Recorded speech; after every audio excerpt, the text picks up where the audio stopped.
Please don't be intimidated by the length of this video, because chances are you're not going to be into Naruto, One Piece, Gintama and Fairy Tail, and if you are, you're my best friend because you can watch the entire video. But if you're not, click the annotations on this video to skip to certain parts you want. Say if you're only a One Piece fan, skip to that part. If you're a Naruto fan, just skip to that part. If you're a Fairy Tail fan, skip to that part. If you're a Gintama fan, skip to that part.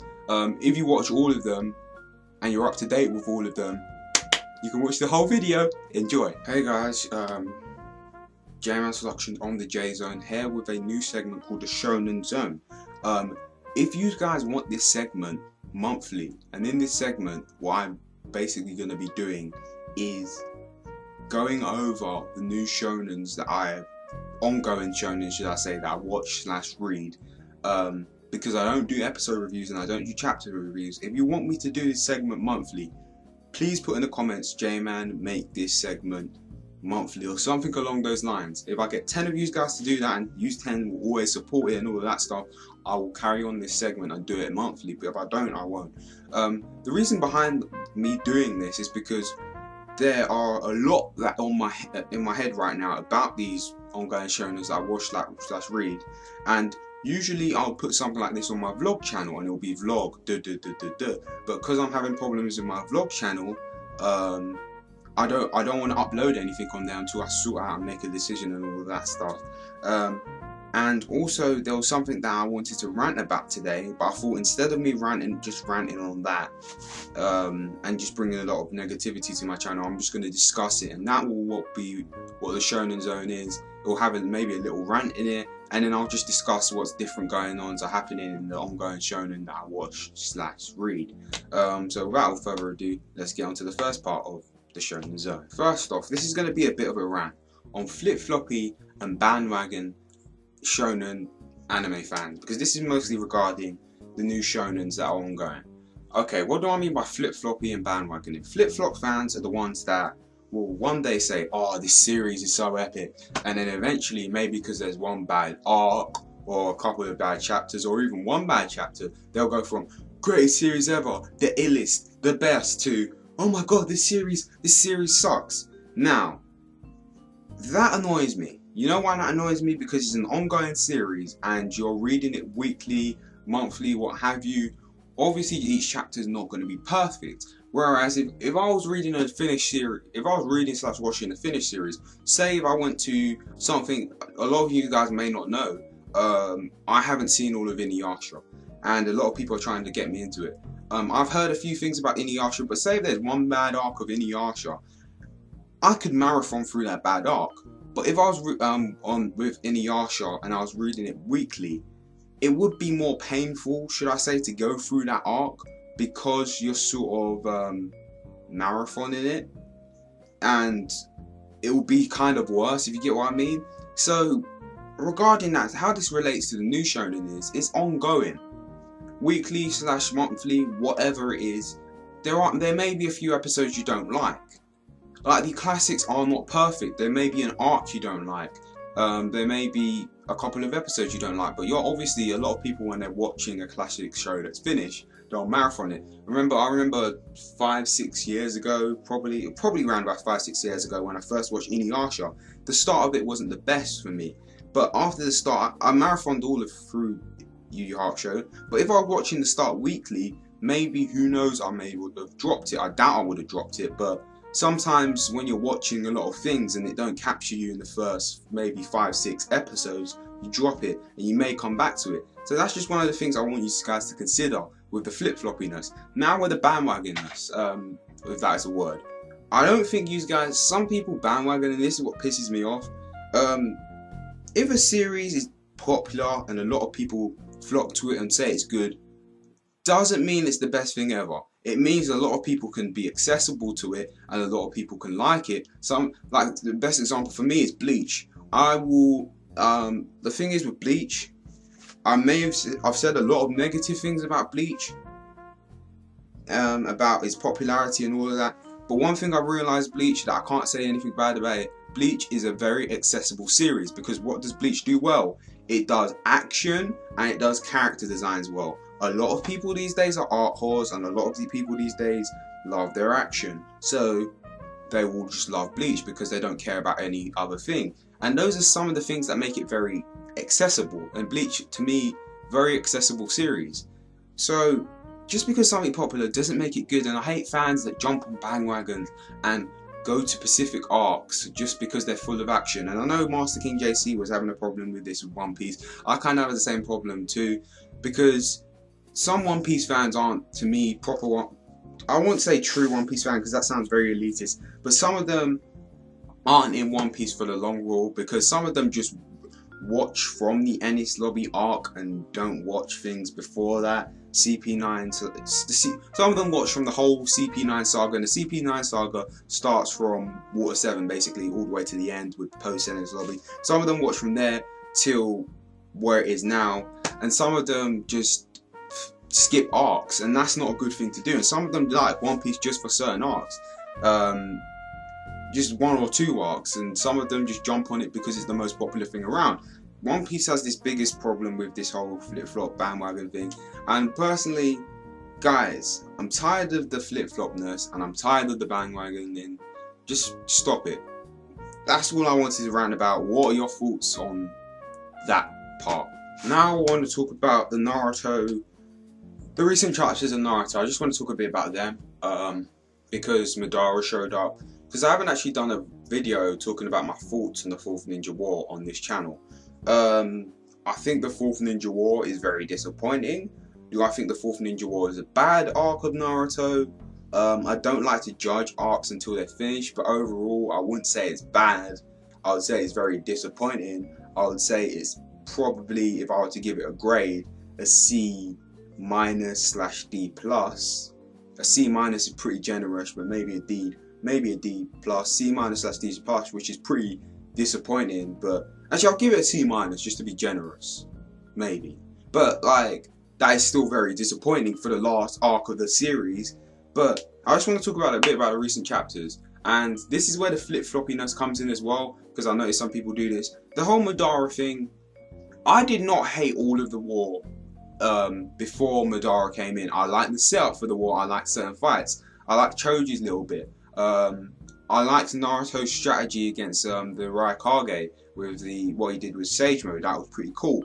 I liked Kankuro's fight. I did like the anniversary chapter. I thought was pretty good as well, because we saw sort of what I would like to call hero Naruto. Because, you know, there's Naruto. One of the problems with the character, I love Naruto's character, but one of the problems is sometimes he changes a bit. But that's another topic for another video, because I know Yuana wants me to make a response to his video on Naruto being the worst protagonist ever, and I will make that response eventually. But I think the war wasn't totally bad until Madara showed up. And just regarding the recent chapters, I think it's good that what Madara has done so far, and it is changing the way the war is, because Madara is, as some people would call him, God status, and how much power he has and what he's doing. I do think in that recent chapter, or I do think in the next chapter, or some of the next few chapters anyway, the Tsuchikage should die. He's the old guy. Usually the old guys die. I know Kishimoto out of all of the ongoing series, in my opinion, Kishimoto has done the best with deaths up until this war. If you discard this war, I think Kishimoto has done the best with deaths, because he's had one character which was an arc-related death, which is Chio. He had the Asuma death, the Jiraiya death, and in part 1 he had the third Hokage death, which was pretty damn good. I think he's done the best in terms of death, in terms of the ongoing series, because like with One Piece, spoilers here, there's going to be a few spoilers for series. With One Piece, we've only seen, we saw Ace and Whitebeard. Reborn, spoilers here. In Reborn, 2 people died, and that was Gamma and I forgot the chick's name. I think it was Yuri or something. I forgot her name. But there was 2 deaths in Reborn. Fairy Tail, there hasn't been death yet in Fairy Tail, which is stupid. And all the other ongoing series, there haven't been much death. Like Gintama has arc-related deaths, but it doesn't have main character death. So I think Kishimoto does the best with deaths until this war happened. And I really want the Tsuchikage to die. I was thinking about it, and another person I would want to die at the end of the series, by the end of the series, would be Kakashi. Partly because Kakashi in the Pain Invasion arc, people were annoyed with him not dying during the Pain Invasion arc, and I think the reason why he didn't die because Kakashi's purpose wasn't finished, and I don't think his character development is totally done yet. Because I think Kakashi's whole goal was to see Naruto and Sasuke through this whole conflict they're having, and I don't think he's finished with that yet. But I do think it's Tsuchikage's time to just leave this world and die. He did do a good thing in the recent chapter because Madara's just, that chapter he came out and he started owning everything was crazy. The asteroids that he sent flying down, the wood jutsu he used, the fact that his basic fire jutsu took 9-10 ninjas just to combat it and just to just to cancel it out. He's just really powerful, really OP, and it's really great to see him. And I think Madara is making this more like a war because we're gonna see, I think we will see a couple of main character casualties. Possibly, I hope you do that Kishimoto. Like I've been saying, Tsuchikage, and he's killed a lot of random ninja. A lot of people want to know who is behind the mask and who is Toby. Honestly, I don't really have any theories. I'm just going to wait to see how this pans out. A lot of people are saying it's a Zetsu of Madara, which, I mean, I wouldn't mind. People are saying it's Obito, and if it's Obito, I will get annoyed. People are saying it is, I mean, King of Lightning's theory. I might annotate his video. I might annotate a few videos because I know Luffy the Dragon Slayer and King of Lightning did a theory and Sawyer did a theory. I might annotate these if I'm even bothered, but I probably will. But King of Lightning's theory I kind of liked, which was the Sage of Six Paths. Even though it sounds stupid, the way he explained it was pretty cool, and I will actually annotate that video so you can see it if you haven't seen it already. The fact that it being the Sage of Six Paths, that would be an epic way to end Naruto, having the freaking Sage of Six Paths there. And I know the Sage of Six Paths is just God status, but I mean, I don't know how to, the way he explained it was really good, so go to his video, but it could be interesting. I just want to make Kishimoto, just don't make it obvious. Make us be surprised by who's behind the mask. And that's all I really need to say regarding the recent going-ons in Naruto. I mean, it's getting better, and that's all we need. One Piece, Fishman Island. What's my thoughts on this? Fishman Island has been going on for about a year, okay? And what I need to say about this, disappointing, very disappointing. And before One Piece tards, One Piece fans, because honestly, One Piece, at the moment, out of all of the ongoing series, you have a worst fan base. I don't care. Peace tards are worse than Naruto, they're worse than Bleach tards. Because the thing that I hate about Peace tards is that you regard One Piece as so high. You regard One Piece as God status, and nothing even comes close to it. And that's worse of a mentality than Bleach fans, because Bleach fans defend what I feel is a completely crap series. But disregarding every other ongoing series is so bad to me that I hate One Piece stars. But anyway, to me, Fisherman Island is disappointing. Don't say to me that I shouldn't have expected things, because if a mangaka ever foreshadows something, that means I should have somewhat of an expectation for what is coming, because they are foreshadowing it. And we saw Fisherman Island foreshadowed in East Blue, and they talked about it a lot during the CP9 saga. We need to get to East Blue. No, we need to get to, sorry, Fishman Islands to go to the New World and all of that. And I had some expectations, and to me, it's not meeting my expectations. For me to actually, I mean, the latest One Piece chapter that came out, I rushed through that chapter, and for me to rush through a One Piece chapter is really bad, because I never rush through chapters. I never really rush through chapters unless I'm really annoyed with the series at that current point, and I'm really annoyed, and I had to reread that chapter because I made a stupid, I was talking to people on Skype and I made a really stupid mistake because I rushed through the chapter.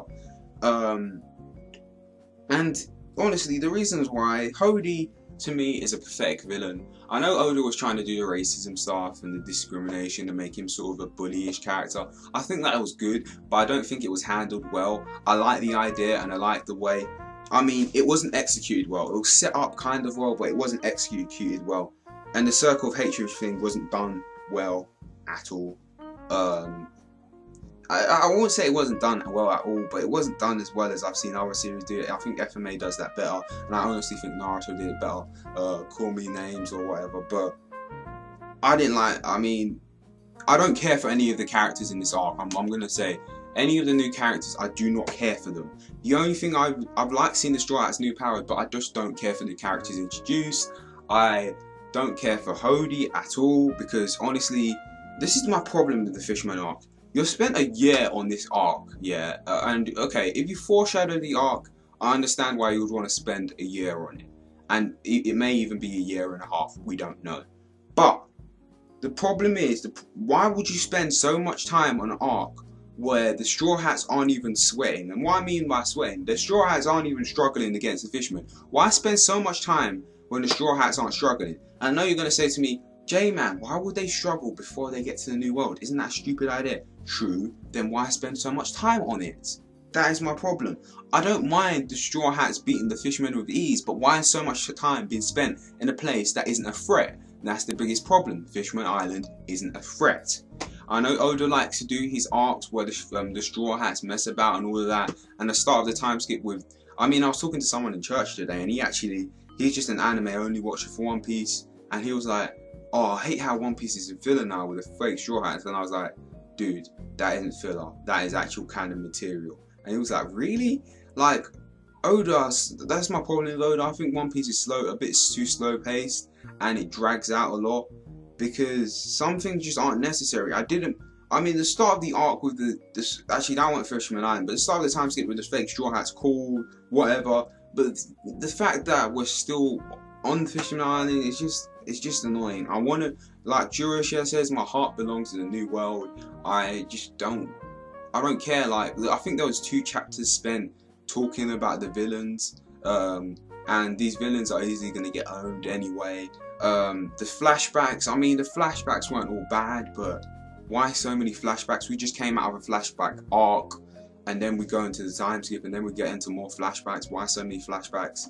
The recent chapter had a flashback in it. Flashback. Just Jesus Christ.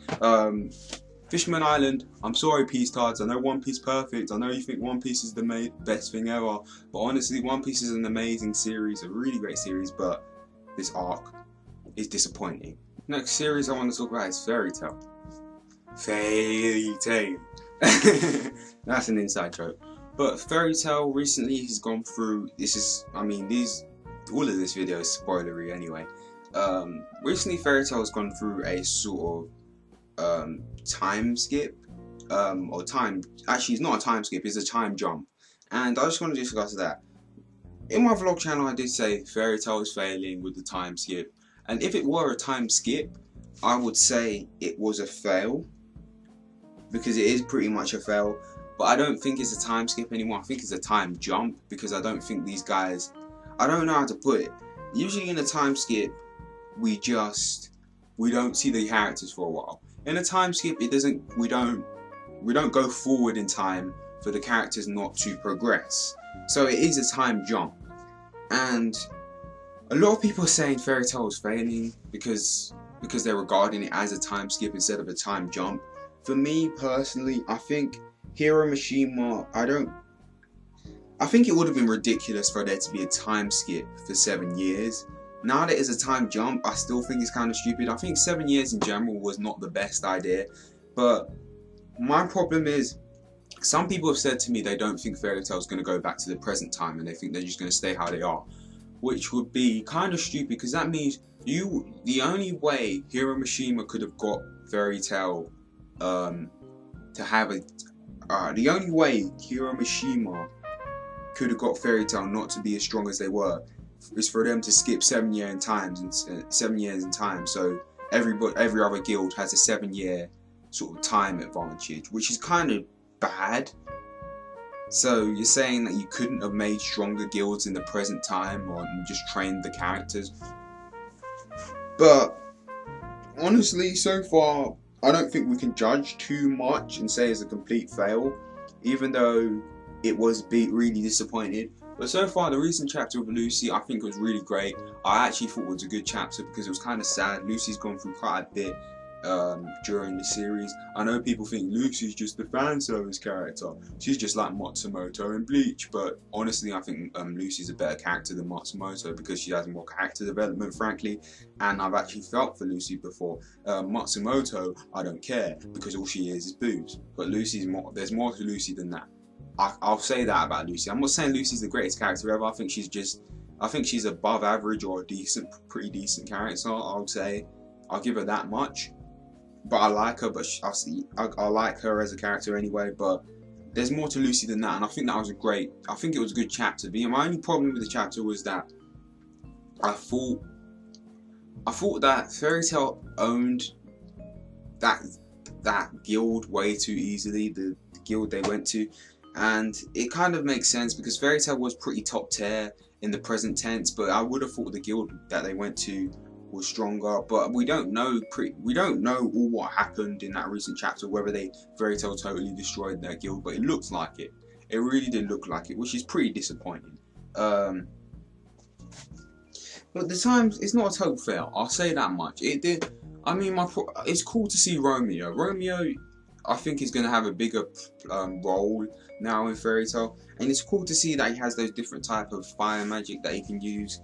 I do like some of the new character designs, but it's been like 4 chapters, I think, 4 maybe 5 chapters, and I mean, it hasn't been bad so far. Honestly, it was a disappointment initially, but it hasn't been bad. I'll say that much about Fairy Tail. So I'll take back what I said about Fairy Tail Time Skip Fail or Booby Tail Part 2 if you watched that video, and I'll say I'm gonna wait and see, and the recent chapter was good. So moving on. Okay, I'm just gonna talk quickly about this part. Watching the recent Hunter anime, there's 5 episodes, and may I say, Madhouse, I love you. You did Hajime no Ippo, and you did well with that. You've done loads of great series, and your animation is always awesome. I love Madhouse, and I love the way they like to use heavy metal music because, come on, Hajime no Ippo opening 2. I don't think opening 1 was heavy metal, but it was rock. But I mean, that and Hunter x Hunter, the new ending, just amazing, amazing song. Love you, Madhouse. Love your animation. And I just want to talk about the new Hunter x Hunter anime. I approve of most of the new character design changes, apart from Kaluuya's. I think his model is a bit off in my opinion. I love the musical score, really jolly and upbeat. I love the pacing. You know, I'm a guy that loves pacing. I'm a guy that takes a lot of heed towards pacing, and I think it's an important factor in any sort of medium you're consuming, because if the pacing's slow, even if it's a great story, it can sort of it's all about enjoyment. And when you're watching something weekly and the pacing is really slow, you can get annoyed. And the pacing is amazing. It's going so well. I'm just liking what they're doing. Some people are annoyed because they're not seeing too much blood, but I think it's totally fine. There's something that did annoy me, is that they skipped the Kite when Kite was talking to Gon. They skipped that part, and they said they were going to do it when we get up to the Chimera and arc, I think, because one of my subscribers on my vlog channel said they're going to do it when they did go up to that part. I'm not sure if it was Shonen Jack or somebody else. I think it was somebody else. Sorry if I forgot, because I know that this guy will probably watch the video and say if it was you. I can't remember who it was exactly, but they were like, oh, they're gonna show that during the Chimera and arc, which is pretty good. I'm just enjoying it so far. I'm really loving it. And what else do I really have to say? I think this is a better way of getting someone into Hunter x Hunter, opposing to the original anime. I actually enjoyed the majority of the original anime, even though the start, looking at it from a critical and an analytical point, it was slow, but I still enjoyed it for some reason, and I don't usually enjoy really slow-paced series unless it's slow, unless the series is meant to be slow-paced in nature, sort of how like Bartender is. If no one's seen that series apart from me apparently, and I need to review it. Or the start of One Piece, I'd say East Blue was sort of intended to be slow-paced, but everything after that I don't think was intended to be slow-paced, and it kind of annoys me. But I don't mind when it's intended to be slow paced, but I enjoy it. What I'm getting at is I'm enjoying the new Hunter x Hunter anime over the old one, and I can't wait to see them cover the Greed Island, because that is my favourite arc in Hunter x Hunter. I can't wait to see them cover that tower arc, you know, the tower sort of tournament arc. That's cool, because there's some pretty beastly fights in there. I'm not going to say anything because I don't want to spoil people for that getting into the new anime, but what are your thoughts on the new Hunter x Hunter anime? Last, I'm going to talk about the series which I think may be in my big three, and what I mean by big three is my favourite 3 ongoing series, and obviously Naruto and One Piece in there, but Gintama I think is going to be third. I'm not entirely sure. I want to catch up to it before I say that, but I think it will be my third. But I'm loving Gintama, and the new arc I saw this morning was just fantastic, because it's one of those moments in anime that you almost cry at the moment, and there's been a moment like that in Naruto, like Naruto Jiraiya's death, Asuma's death. What's another moment in Naruto? I think re-watching Naruto from the beginning and seeing Naruto's speech for the Oath of Pain.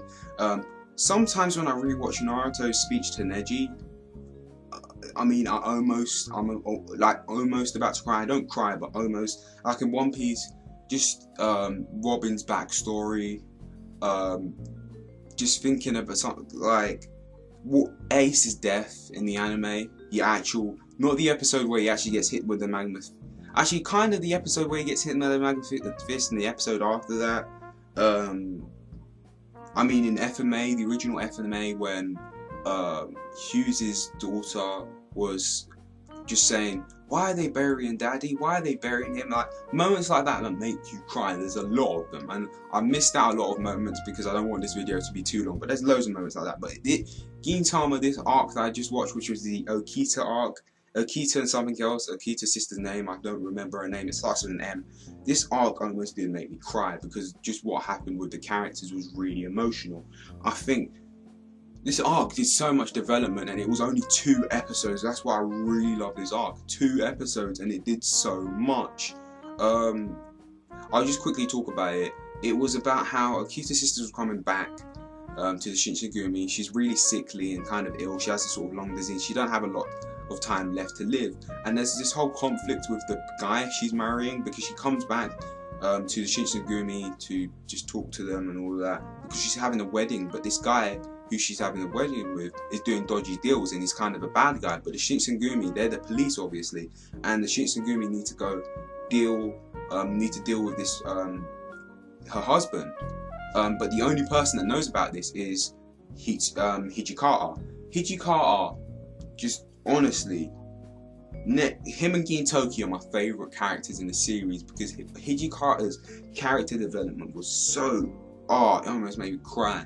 The fact that he loved this woman, but he wouldn't go out with her, and he wouldn't marry her, because he lives and dies by the sword, and he doesn't want to get her involved with all of the bad stuff that he's involved with.